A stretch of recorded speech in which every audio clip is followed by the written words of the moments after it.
तो हम लोग ये बुक के बारे में पढ़ेंगे। सो बेसिकली क्या है कि अभी तक आप सब लोग ऐसा सुनते आ रहे हो कि एडिक्शन एक बीमारी है, addiction should be treated like a disease. But हमारे को बार बार ये कंफ्यूजन होता है कि भाई ये बीमारी क्यों है, ये तो हम चाहें तो खुद ही कंट्रोल कर सकते हैं। हमारे मन में ऐसे विचार आते हैं कि हमें मदद की कोई भी ज़रूरत नहीं है, हम अगर चाहें तो अपनी लाइफ को खुद ही बेटर कर सकते हैं और हम चाहें तो नशा छोड़ भी सकते हैं। ये तो हमारी डिज़ायर के ऊपर है, हमारी अपने ऊपर है कि हमें नशा करना है या नहीं करना है। बट ये सच नहीं है। सच ये है कि over the time medical doctors ने बहुत सारी रिसर्च करी और उन्होंने ये देखा कि बहुत सारे लोग जो नशा करते हैं उसमें कुछ ही परसेंटेज ऐसी है जिसको नशे की वजह से इफेक्ट होता है, परेशानी होती है और वो बुरी तरह से प्रभावित होते हैं। बाकी लोग को ऐसी दिक्कत नहीं है, वो आराम से नशा कर पाते हैं और उनको कोई भी ऐसी प्रॉब्लम को फेस नहीं करना पड़ता। So that mean somewhere there is something wrong with some people's brain. क्या है? कुछ रॉन्ग है हमारे ब्रेन में। ऐसा नहीं है कि बाकी लोगों में ब्रेन में कमी है। सो इन ए वे there are a lot of us who are able to drink socially, they are social drinker, और there are social users, जैसे कैनबिस आजकल बहुत सोशली लोग यूज करते हैं। Even lot of them opioids का यूज मेडिकली करते हैं। ऐसा नहीं है कि उनको कोई प्रॉब्लम होती है। इवन जैसे कीटामीन है, कीटामीन तो अब as a anti depressant use किया जा रहा है। कोकेन है, उसको एनेस्थेटिक एजेंट की तरह से यूज करते हैं। सो देयर आर अल्कोहल है, उसको बहुत सारी मेडिसिन में, दवाइयों में डाला जाता है। तो इसका मतलब हर जना जो यूज कर रहा है वो एडिक्टेड नहीं है। एंड कहाँ पे गड़बड़ी है, why there is a issue in our brain, हम लोगों में से कुछ लोगों को ये प्रॉब्लम हो जाती है। Why few of us get into that trap or obsessive using of the substance? ये एक बहुत बड़ा क्वेश्चन मार्क है जो रिपीटेडली हम लोगों के ब्रेन में चलता रहता है और हम लोग इसका कोई डिसीजन नहीं ले पाते हैं। Why? हमारे साथ ही ऐसा क्यों हुआ? Lot of time हम लोग अपने आप को ना एक्सेप्ट करते हुए हम इस पूरी चीज के लिए दूसरे लोगों को जिम्मेदार ठहराते हैं। We make others responsible कि हमने तो गलत किया ही नहीं, हमारे में तो कोई प्रॉब्लम ही नहीं थी। प्रॉब्लम किस में थी? प्रॉब्लम थी हमारे घर वालों ने, या हमने जो नशे हमें मिला वो गड़बड़ था। Somewhere we are not owing the responsibility, we makes other responsible। But reality क्या है? reality ये है that our brain is different। हमारा दिमाग जो है वो अलग है और उसमें जो सब्सटेंस का रिएक्शन है वो भी अलग है। हमारे दिमाग को प्रॉब्लम है, that does not mean बाकी लोगों को भी प्रॉब्लम है। अगर हम नहीं कर सकते, ये किस में कमी है? हमारे ब्रेन में कमी है। It's not that every brain has that issue। सो बहुत सारे लोग अच्छे से नशा कर सकते हैं या अच्छे से सब्सटेंस को एंजॉय कर सकते हैं, बट अनफॉर्चुनेटली हम लोग वो नहीं कर पा रहे हैं। हम लोग जब भी ये करने की कोशिश करते हैं तो वापस ट्रैप हो जाते हैं। So there is lot of research which been done and उस रिसर्च में उन्होंने ये पाया कि हमारे ब्रेन का जो प्री फ्रंटल कॉर्टेक्स और प्लेजर पाथवे और स्ट्रेस पाथवे करके 3 एरिया हैं। क्या? Prefrontal cortex, pleasure pathway और स्ट्रेस पाथवे। ये 3 एरिया हैं जो ये कॉज हैं इस प्रॉब्लम का। हमारे ब्रेन में 3 एरियाज में देयर इज इशू और इसको उन्होंने एफएमआरआई और पैट के जरिए पता लगाया कि हमारे ब्रेन में क्या गड़बड़ी है। and this is being done at a organization known as NIDA. Now they keep doing lot of research in the world. They are doing the maximum research, and they try to give the logic why few of us get hooked on to substance, या हमारे में से कुछ लोगों को ही problem क्यों होती है। हर जना जो नशा करता है वो तो इस तरह की परेशानी में नहीं फंसता है। Why only we? Why there is something wrong with us? Where things have gone wrong? What is the issue with our brain as compared to others? And इस चीज पे पूरा रिसर्च हो रहा है, and they are coming up with the newer and newer medicines to find out कि ऐसा हमारे ब्रेन में क्या लोचा हो गया है, हमारे ब्रेन में क्या इशू हो गया है जो कि ये है। मुझे लगता है हम सब लोगों के लिए भी एक बहुत बड़ा क्वेश्चन मार्क हर समय बना रहता है। Why me only? हम लोग ही क्यों फंसे? क्या मैं कभी नहीं ले सकता हूँ? क्या मैं दोबारा से कभी भी अगर नशा लेने की कोशिश करूंगा तो मैं इस चीज में फंस जाऊंगा? नहीं, मैं इस बार अच्छे से करके दिखाऊंगा। नहीं, अच्छा मेरे को प्रॉब्लम अल्कोहल से है तो मैं कुछ और भी तो ले सकता हूँ ना। क्या मुझे दूसरी चीज लेना अलाउड है? नहीं है। What is wrong with me? Where things have gone wrong? ऐसा करके बार बार मेरे मन में ये प्रश्न उठते रहते हैं, जो कॉज बनता है हम दोबारा से एक्सपेरिमेंट करते हैं, दोबारा से ट्रैप होते हैं। अगर हम ये एक्सेप्ट कर लें या ये हम मान लें कि हमारे ब्रेन में कुछ इशू है, तो शायद हम लोगों के लिए बहुत आसान होगा अपना आप को बेटर फील करना, अपना आप को राइट डायरेक्शन में मूव करना, और उससे हम नई डायरेक्शन में शायद चल पाएंगे। So it's very very important. देखो, हर चीज के पीछे साइंटिफिकली ये समझना कि क्या रीजन है, ये बहुत जरूरी है। अदरवाइज हम लोग लॉस्ट हैं। हम लोग ये सोचते हैं कि अच्छा मेरे को प्रॉब्लम है, मैंने कह दिया अब प्रॉब्लम सॉल्व हो गई और मैं नहीं करूंगा। It's not like that. Unless until we are properly treated, we have to get the treatment done in a right way, otherwise we will remain stuck. वरना हमारी प्रॉब्लम हल नहीं होने वाली है। We will remain under the influence of substance, और बार बार हम उस चीज में ट्रैप होते जाएंगे और हम उससे नहीं निकल पाएंगे। सो क्लियरली समझो, दोबारा से देखो,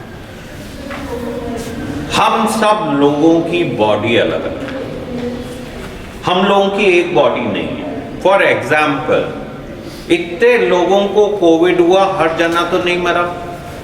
क्यों नहीं मरा? क्योंकि उसकी बॉडी और दूसरी बॉडी में there was a difference. Now similarly हर चीज के लिए बॉडी डिफरेंट है। फॉर एग्जाम्पल, हम में से कोई जना एक पर्टिकुलर मेडिसिन से एलर्जिक होता है, दूसरा जना उस मेडिसिन से बिल्कुल ठीक हो जाता है, उसको तो कोई प्रॉब्लम नहीं होती है। Why that person is only allergic to certain medicine? And इस तरह के बार बार हमें ये क्वेश्चन उठते रहते हैं। नाउ सिमिलरली हम लोगों को अपने नशे से कुछ ना कुछ हमारे ब्रेन में अलग है, जो हम एक आम आदमी की तरह यूज नहीं कर पा रहे हैं। There is something different in our brain. मैं ये वर्ड नहीं यूज करूंगा कि something wrong, I would say something different. हो सकता है हम एक दूसरी एक्टिविटी को अच्छे से कर लें, मगर नशे को हमारा ब्रेन ठीक से हैंडल नहीं कर पा रहा। It's like a allergy to substance. हमारा ब्रेन जैसे ही नशे को टच करता है, कुछ अजीब सी हरकतें करने लगता है, and it does not react like a normal person. Now why there is a difference? इस पे बहुत सारी रिसर्च हुई और क्लियरली डिफाइन किया गया कि ये एक तरह की डिजीज है। ये एक बीमारी है जिसमें हमारे ब्रेन सर्किट्स में कुछ गड़बड़ है, और इस बीमारी और इस प्रॉब्लम की वजह से ही हम बार बार इस चक्कर में ट्रैप हो जाते हैं। बिकॉज हमारे को बार बार ये डिजायर होती है कि इस बार हम करेंगे तो अच्छे से कर पाएंगे, अब हम ठीक से कर पाएंगे, मगर रिपीटेड एफर्ट हमारे फेल हो जाते हैं। क्यों? बिकॉज हमारा ब्रेन तो ठीक है नहीं, हमारा ब्रेन तो उस सब्सटेंस का एलर्जिक है। अब इसमें बहुत सारी साइंटिफिक रिसर्च हो रही है, क्योंकि ये प्रॉब्लम कम नहीं है।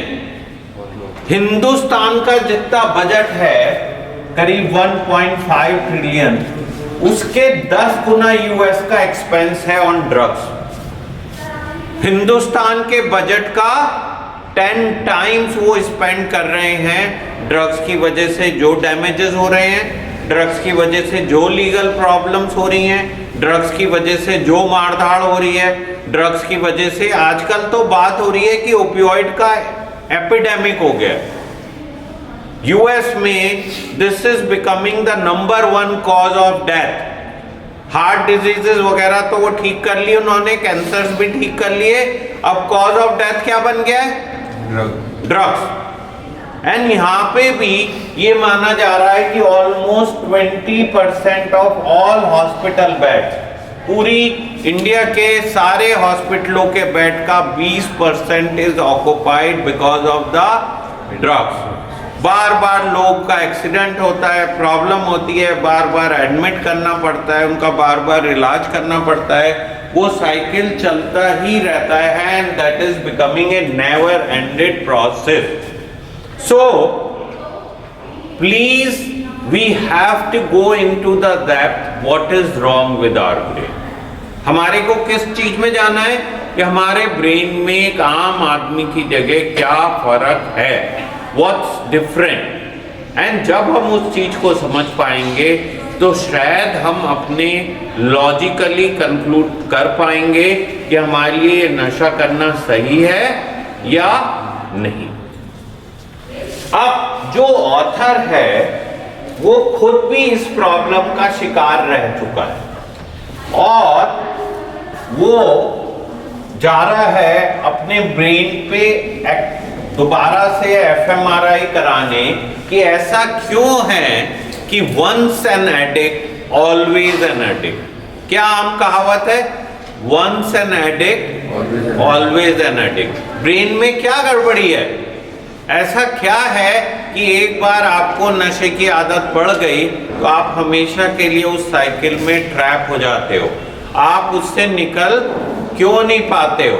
Why things are not same? आपको पता है, आप कहते हो जी मैंने 1 साल के लिए छोड़ दिया है, अब मैं कभी कभी थोड़ा थोड़ा कर सकता हूँ, फिर वो थोड़ा सा करते ही हम वापस से पूरी तरह से उसमें ट्रैप हो जाते हैं। Why? And this question is repeatedly keep coming to us, and I think lot of these answers you will get in this book. Okay? Sir, I tend to differ with this. भाई एक बार हम गलती से नशे के चंगुल में फंस गए, ये जरूरी थोड़ी है कि हम कभी जिंदगी में दोबारा से कर ही नहीं पाएंगे। ऐसा ब्रेन में क्या लोचा है कि भाई एक बार आपको एलर्जी डेवलप हो गई तो जीवन में कभी भी आप दोबारा इस चीज को नहीं कर पाओगे। अब देखो बड़ी मुश्किल से तो हमें अपने पसंद का नशा मिला, वी लव्ड इट, हमें पसंद आया। ऐसे तो बड़ी सारी चीजें थी मगर हमें तो अपनी पसंद की एक ही चीज थी ना, और वही हमारे लिए बीमारी बन गई। कितना मुश्किल हो गया है। तो अब हमें बार बार सब लोग ये कहते हैं कि भाई तू करेगा तो मरेगा, करेगा तो फंसेगा, करेगा तो तू दोबारा से इसी साइकिल में उलझ जाएगा। हमें लगता है क्यों नहीं यार, हम अब अच्छे से करेंगे और हमें कोई भी दिक्कत नहीं होगी। We can do it in a right way. क्या लगता है हमें? हमें लगता है कि हम सही ढंग से अब कर सकते हैं, बट हम रिपीटेडली इन्हीं साइकिलों में उलझे रहते हैं। अब ये बंदा 25 साल से नशा छोड़ के बैठा है और ये अपने ब्रेन का एफएमआरआई कराने जा रहा है। एफएमआरआई फंक्शनल इमेजिंग होती है। फंक्शनल इमेजिंग का मतलब है कि मैं आपको क्या बात कर रहा हूँ और इससे ब्रेन का कौन सा हिस्सा चल रहा है। अगर मेरे को इस टाइम में एमआरआई किया जाए तो मेरे विचार कहाँ से आ रहे हैं, ब्रेन का कौन कौन सा हिस्सा क्या क्या मैसेज दे रहा है, ये फंक्शनल एमआरआई से पता चल सकता है। तो वो 25 साल से नशा छोड़ने के बाद में दोबारा से जा रहा है क्योंकि उसके मन में ये डाउट है या उसने ये देखा है कि जिन लोगों ने भी दोबारा से नशा किया वो उस जंगल में दोबारा से फंस गए और वो दोबारा से बीमार हो गए। सो ये चीज को एसेस करने के लिए he is going through the क्या he is going through the FMR. अब इससे अगले पैराग्राफ में कुछ बड़ी इंटरेस्टिंग स्टोरी। सबसे पहले तो ये कह रहे हैं वो कि भाई जब एएमए ने 1950 में मान लिया था, आज से 70 साल पहले मेडिकल एसोसिएशन ने मान लिया था कि नशा करना एक बीमारी है, तो हम लोग इस बात को अच्छे से समझ क्यों नहीं पा रहे हैं? और ये नशे के ना एक आम बीमारी की तरह बड़े स्पेसिफिक लक्षण हैं। उसका क्रॉनिक कोर्स है। So it's a chronic progressive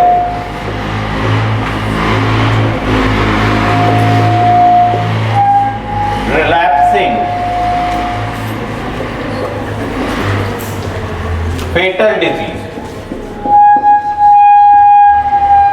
क्या मतलब है? ये क्रॉनिक है बॉस, ये थोड़े समय चलने वाली बीमारी नहीं है, जीवन भर। एक बार लग गई किसी को, एक बार नशे की आदत लग गई तो वो बार बार करता रहेगा। प्रोग्रेसिव मतलब समय के साथ साथ ये बढ़ेगी, कम नहीं होगी। रिलैप्सिंग, बार बार आदमी नशे के चंगल में फंस जाएगा और ये मौत का कारण बन सकती है।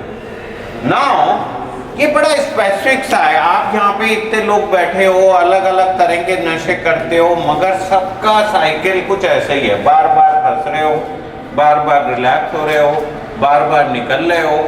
आपको पता है बॉस ये गड़बड़ हो रहा है, मगर अपना आप को रोक नहीं पाते हो, एंड अल्टीमेटली कॉज बन जाता है आपकी डेथ का। क्या कॉज हो जाता है? This become a cause of your death. कितने लोगों को आप जानते हो जो नशा कर करके बेचारे मर गए, है ना? सो एएमए ने कहा भाई जैसे ये और बीमारी है, उसी तरह की ये बीमारी है, मगर ये बीमारी कुछ अजीब सी है यार। यहाँ पे बीमार आदमी जाके खुद ही कर रहा होता है, इसका जवाब नहीं समझ में आता। भाई अगर मुझे पता है कि मुझे शुगर की बीमारी है तो क्या मैं जबरदस्ती जाके मिठाइयाँ खाऊंगा? अगर मुझे पता है कि मेरा लीवर डैमेज हो गया है तो मैं क्यों नशा करूंगा? अगर मुझे पता है कि भाई मेरे को इससे प्रभाव हो रहा है, I am badly affected because of the smoking. अब जैसे मैंने पेपरों में फोटो देखी, एक आदमी को लंग का कैंसर हो गया और उसको ट्यूब लगी हुई है, उससे सिगरेट पीने की कोशिश कर रहा है। या माउथ कैंसर हो जाता है लोगों को, टोबैको खा खा के वो फिर भी बार बार कैंसर होने के बावजूद भी टोबैको खा रहे होते हैं। समझ में नहीं आता है why this repetitive this thing. So कहीं ना कहीं एक आम बीमारी में आदमी अपनी तरफ से कोशिश करता है कि मैं बीमार ना हूं, मगर यहाँ तो आदमी जानबूझ के बीमारी की तरफ जा रहा है। और एक और मजेदार बात है कि इतने सारे लोग सफर कर रहे हैं मगर कोई पुख्ता इलाज नहीं है भाई। बस कह देते हैं ए की मीटिंग अटेंड कर लो, एनए की मीटिंग अटेंड कर लो। ये क्या इलाज हुआ? ये तो कोई सही इलाज का तरीका नहीं है, और वो भी करके बार बार रिलैप्स होते रहते हैं। सक्सेस रेट जो है केवल 20% है। एक आम बीमारी का सक्सेस रेट, जैसे कोविड का भी देखो 95% 97% लोगों को कोई प्रॉब्लम नहीं हुई। यहाँ पे तो सक्सेस रेट ही 20% है। 80% छोड़ते हैं फिर वापस से रिलैप्स हो जाते हैं, छोड़ते हैं फिर वापस से फंस जाते हैं, और ये साइकिल उनका नेवर एंडिंग प्रोसेस है। Why?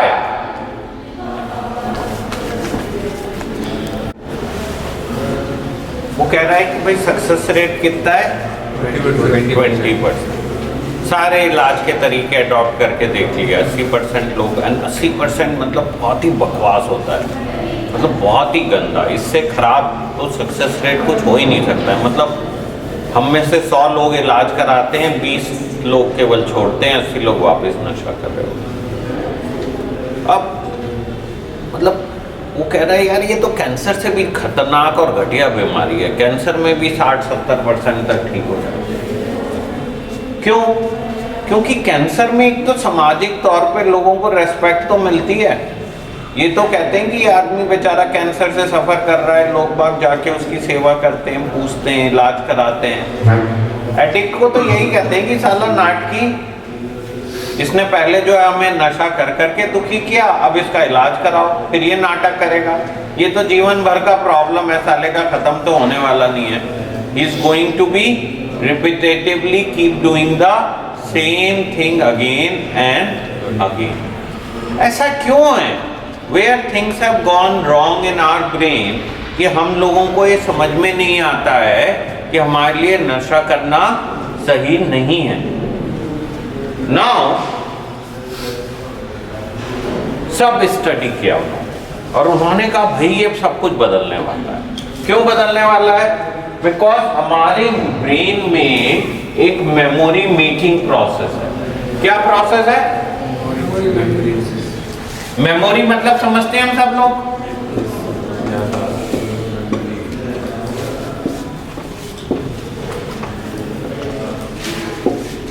Now memory making process का क्या मतलब है?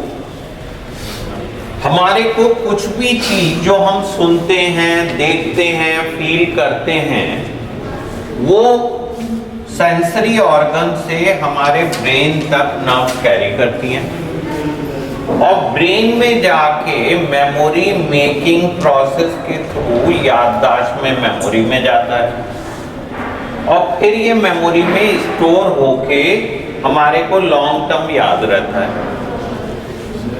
अब इमेजिन योर सेंसरी ऑर्गन ठीक काम कर रहे हैं, तुम्हारा नर्वस सिस्टम ठीक काम कर रहा है, तुम्हारा ये ब्रेन जो है ठीक काम कर रहा है, लेकिन ये जो मेमोरी मेकिंग प्रोसेस है इसको हाईजैक कर लिया नशे ने। अब ये नशा तय करेगा कि यहां से क्या चीज मेमोरी में जाएगी, क्या नहीं जाएगी। आपने नशा करके बर्बादी करी, झगड़ा किया, मारपीट की, मगर हाईजैकर ने कहा बॉस ये सब चीजें गलत हैं, ये नहीं याद रखेगा तू, याद ये रखेगा कि मैंने तो बेस्ट ऑफ द टाइम लिया। क्या याद रखेगा? तो आपकी बर्बादी नशा जो है याद ही नहीं रखवा रहा। आपको क्या याद दिला रहा है? भाई तुझे तो बड़ा मजा आया, रात में गए, घर में लोगों से मारपीट की, झगड़े किए, हमें अजीब अजीब से ख्याल आ रहे हैं, मगर हमारा मेमोरी मेकिंग प्रोसेस जो है वो नशे ने हाईजैक किया हुआ है और हमें पता ही नहीं है कि हम काम क्या कर रहे हैं। कुछ अजीब से बेहोशी की हालत में, ठीक है। अब नशा करके हम किस हालत में? बेहोशी की हालत। अब इसके बाद में पहले तो मेमोरी मेकिंग प्रोसेस को हाईजैक कर लिया, फिर उसके बाद में इमोशंस को एक्सप्लॉइट किया।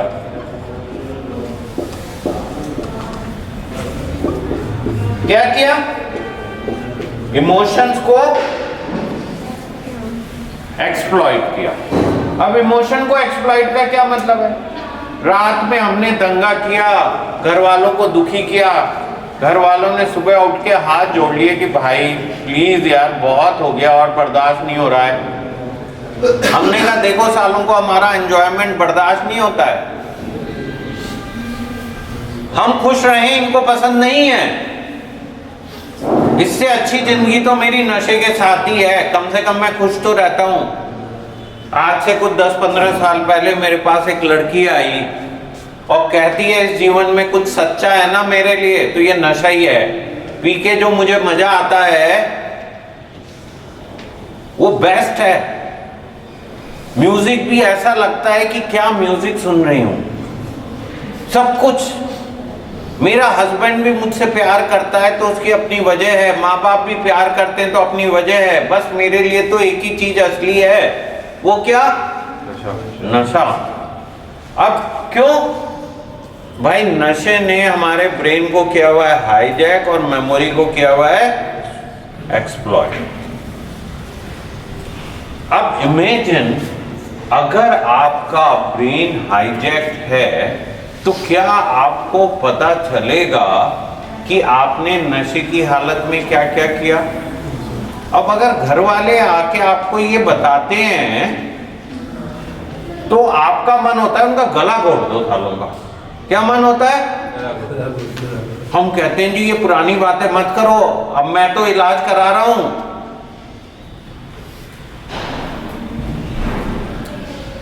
बॉस पता ही नहीं हमें ये पता ही नहीं कि नशे की हालत में हम करते क्या है, व्हाट इज द आउटकम, हमारे हालात क्या रहते हैं, हम किस स्थिति में होते हैं, क्या काम करते हैं, ये सब पता ही नहीं है। क्यों नहीं पता है? क्यों नहीं पता है? क्योंकि आपका मेमोरी मेकिंग प्रोसेस ही नशे के कब्जे में है। आप लोगों को बात समझ में आ रही है? आप इमेजिन कल को मैं एक मेडिसिन दे दूं और इस मेडिसिन से तुम्हारा नशा ये मेमोरी मेकिंग प्रोसेस को हाईजैक ना कर पाए और अगले दिन तुम उठे, तुमने जो हरकतें करी, तुम किसी को मुंह दिखाने लायक बचोगे? क्या होगा? छुपते घूमोगे बॉस। क्या घूमोगे? और कहोगे बॉस ये चीज तो इतनी खतरनाक है, मैंने तो इसको कभी जीवन में टच ही नहीं करना। कॉन्ट्रेरी टू दैट, अगर हमारा ब्रेन हमारे नशे के काबू में तो क्या करेंगे? तो हमें पता ही नहीं चलेगा सर। हमें तो ये लग रहा है कि बॉस मजे आए, बर्बादी कर रहे हैं अपने जीव, सब लाइफ खराब कर रहे हैं, जॉब खराब कर रहे हैं, पैसा को जला रहे हैं। जैसे एक मेरे पास पेशेंट आया, भाई मर गया अब तो कहता है कि जी मैं तो ना एक बार होटल में गया और मुझे तो कोकेन करनी थी भाई। उन्होंने कहा बॉस यहाँ तो बहुत गेस्ट हैं, हम तो नहीं करने देंगे। तो मैंने उन्हें 15 लाख रुपए दिए और सबको कहा बॉस ये पूरा का पूरा बार मैंने ले लिया है आज के लिए, सबको बेच दो तुम, मैं यहाँ पे कोकेन करूंगा। एक और बंदा मिला, भाई एक रात में 12 बजे से आपको दारू चाहिए, मिली नहीं,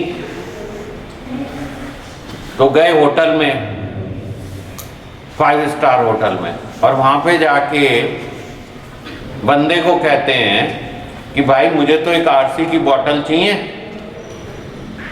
उस टाइम कुछ 600 रुपए की आरसी की बोतल थी। उसने कहा साहब 18,000 की है यहाँ तो। बोला कोई बात नहीं, भेज दे। तो एक 12,000 का रूम लिया साहब ने और 18,000 की दारू की एक बोतल ली आरसी की, जो कि 600 रुपए की बोतल है। तो यार हम लोगों का तो जब वो तो उस टाइम में हम क्या कर रहे हैं क्या नहीं कर रहे हैं पता ही नहीं रहता है, और हम बाद में उसका कोई अफसोस भी नहीं मनाते हैं। क्यों? बिकॉज हमें आधी टाइम तो याद ही नहीं है कि हमारे जीवन में हुआ क्या है। क्यों? क्योंकि हमारा जो मेमोरी मेकिंग प्रोसेस है वो तो नशे ने कर लिया है हाईजैक और इमोशनली एक्सप्लॉइट। और अगर कल को कोई दवाई आके मैं इसको रोक लिया ना बॉस, तो आपकी वाट लग जाएगी। चल नहीं कर पाए, हमें पता है कि इससे हमारी वाट लग जाएगी, मगर हम बार बार रिपीटेडली करते रहते हैं। क्यों कर रहे हैं? कभी हमने सोचने की कोशिश करी वाई? हमें पता है बॉस हम नशा करने की कोशिश करेंगे, ड्रिंक करेंगे और कुछ लेंगे तो धीमे धीमे फिर वहीं पहुंच जाएंगे। ये कुछ ऐसी स्टोरी हो गई कि आपको ये कह दिया जाए कि लंच के लिए भाई गिलहरी पकड़ लो। आपने कभी गिलहरी को छू के देखा है? बहुत सॉफ्ट होती है, बस पकड़ना इम्पॉसिबल है।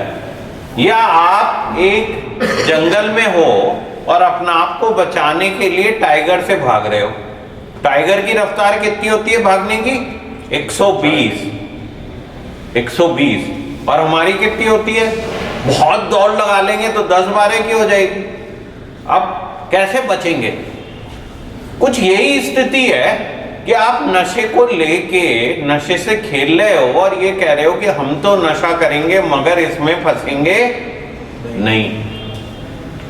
पता नहीं क्या यार, हमें पता है बॉस ये बिहेवियर हमारा खराब है, खतरनाक है, हमारी जिंदगी को बर्बाद कर रहा है, मगर repetitively we keep repeating the same thing and the outcome is always devastating. क्या हो रहा है? आउटकम बर्बादी की तरफ लेके जा रहा है। अब ये रिपीटेटिवली हम लोग ये बिहेवियर कर रहे हैं, ऐसा क्यों कर रहे हैं? हमारे ब्रेन में एक स्पेशल पाथवे है which is known as pathway of सैलियंस।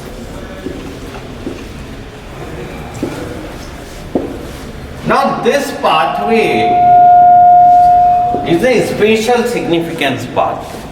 आप लोगों ने कभी ये सोचा है कि एक पैदा हुआ बच्चे को जब भूख लगती है तो क्यों रोता है? भाई कोई तो सिस्टम होगा ना उसके पास कि उसको पता चल जाती है भूख लग रही है, या उसको सुसु आती है और उसका डायपर गीला हो जाता है तो वो क्यों रोने लगता है? Why there is a issue कि वो इस रिपीटेटिवली करता रहता है? बिकॉज कोई ना कोई पाथवे है विच इज सर्वाइवल पाथवे। क्या है? Survival pathway. This is a special significance pathway. जैसे फॉर एग्जाम्पल आपको एक हफ्ते से खाना नहीं मिला और अचानक से आपके सामने कोई जना खाना खा रहा है और वो आपकी पसंद का खाना नहीं है बॉस, आप शुद्ध शाकाहारी और वो चिकन खा रहा है। अगर आपको एक हफ्ते से खाना नहीं मिला तो क्या आप सोचोगे या जाके झपटोगे और खाओगे? क्यों? बिकॉज हमारे को तो ये सर्वाइवल वाला काम है। लोग बागों को अगर पीने को पानी नहीं मिलता है तो अपनी सुसु करके पानी की तरह पी लेते हैं। Man versus right. हाँ, मैन वर्सेस राइट देख लो। सो क्यों? अब इमेजिन आपके पाथवे पे नशा ऐसे ही बैठा हुआ है और आपको ये लग रहा है कि अगर आपको नशा नहीं मिला तो आप सरवाइव ही नहीं कर पाओगे। तो क्या आप कुछ सोचोगे नशा करने के लिए?